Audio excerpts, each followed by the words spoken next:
आप लोगों के नाम उनका पैगाम जो पढ़कर सुनाएंगे मोहतरम जनाब शकील अहमद खान साहब जो मौजूदा एमएलए है कदवा विधानसभा के। मैं उन्हें दावत देता हूं कि आए और आपके सामने वो पैगाम पढ़कर सुनाएं। सब लोगों से गुजारिश की गई है कि 3 मिनट से ज़्यादा की गुंजाइश नहीं है। मुझे उम्मीद है कि इंशाअल्लाह बात इतने में पूरी हो जाएगी। बहुत बहुत शुक्रिया। इमारत शरिया के द्वारा ये अहम इजलास वक्फ बिल के ख़िलाफ़ बुलाया गया है।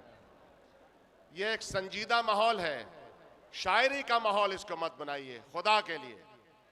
कव्वाली का माहौल इसको मत बनाइए। आपको अपने लिए, आने वाली नस्लों के लिए संजीदगी से गौर व फिक्र करना है कि आपके हर अमल से, आपके हर कदम से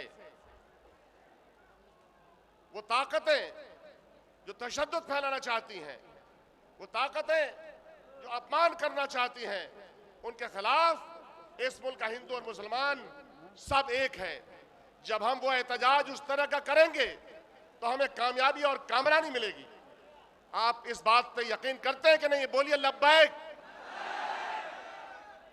राहुल गांधी जी, जिनको आप जानते हैं, राहुल गांधी जी ने पार्लियामेंट के अंदर और पार्लियामेंट के बाहर पूरी कांग्रेस की हुकूमत ने जहां जहां उसकी हुकूमत है अभी और हमेशा से इस बात की कोशिश की कि मुल्क में अमन भाईचारा बना रहे, मुल्क में तशद्दुद का माहौल न बने। राहुल गांधी जी ने 4000 किलोमीटर की यात्रा की मोहब्बत के लिए, अमन के लिए। आज आपके बीच में वो आना चाहते थे, लेकिन उन्होंने अपना पैगाम अमीर शरीयत के लिए भेजा है। आपके इजलास के लिए, हमारे इजलास की कामयाबी के लिए उन्होंने एक खत हमें अरसाल किया है और उसका मफहूम मैं उर्दू में भी वाज़ह कर दूंगा, लेकिन अंग्रेजी में खत है। ये मैसेज है,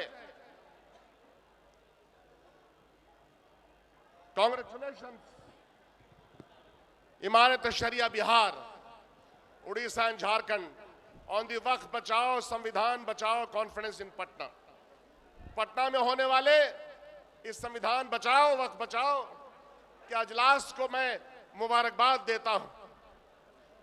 our constitution is built on inclusivity and brotherhood.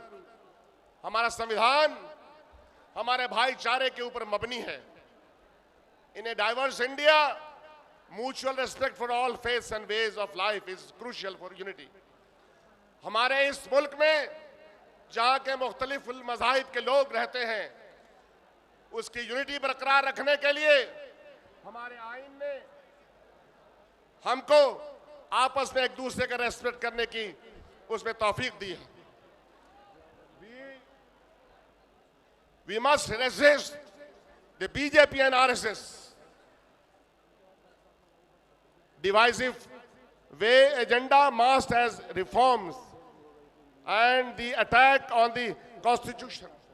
RSS और बीजेपी के एजेंडे ने जिस तरह से आईन पे हमला किया है, उसके खिलाफ हर रोज एहतजाज की जरूरत है।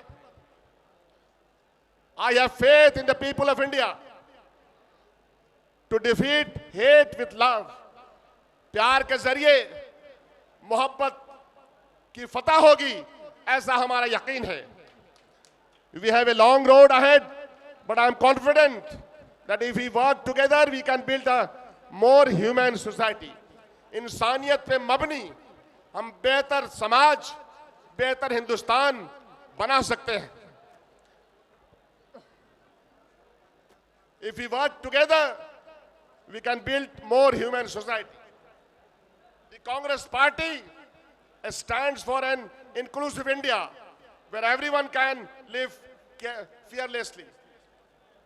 बिना किसी खौफ और डर के हर हिंदुस्तान आइन के बात को मानते हुए इस मुल्क में अमन से रह सकता है, true to their values and faith। I hope इमारत शरिया educates the public on our constitution ethos and foster alliances with progressive voices। Rahul Gandhi का ये पैगाम इस मुल्क की आइन की सालमियत को बरकरार रखने के लिए, इस मुल्क की यूनिटी और डाइवर्सिटी को बरकरार रखने के लिए ये पैगाम आपके बीच में वहां से आया है। हम इसको लब्बैक और खुश आमदीद कहते हैं। इमारत शरिया को और मुंतजमीन को हम मुबारकबाद देते हैं कि आपने इस चलचलाती धूप में इतना बड़ा मजमा जमा किया। मीडिया के साथियों से भी कहते हैं कि हमारी लड़ाई हो गया। कोई अकेली लड़ाई नहीं है, ये लड़ाई इस मुल्क के आईन में दिए गए प्रोटेक्शन तहफुजात की लड़ाई है। इसीलिए इस लड़ाई को और इस मंच पे हिंदू मुसलमान दोनों मुकर्रिरीन नजर आते हैं। बहुत बहुत शुक्रिया। जय हिंद, जय बिहार। भाई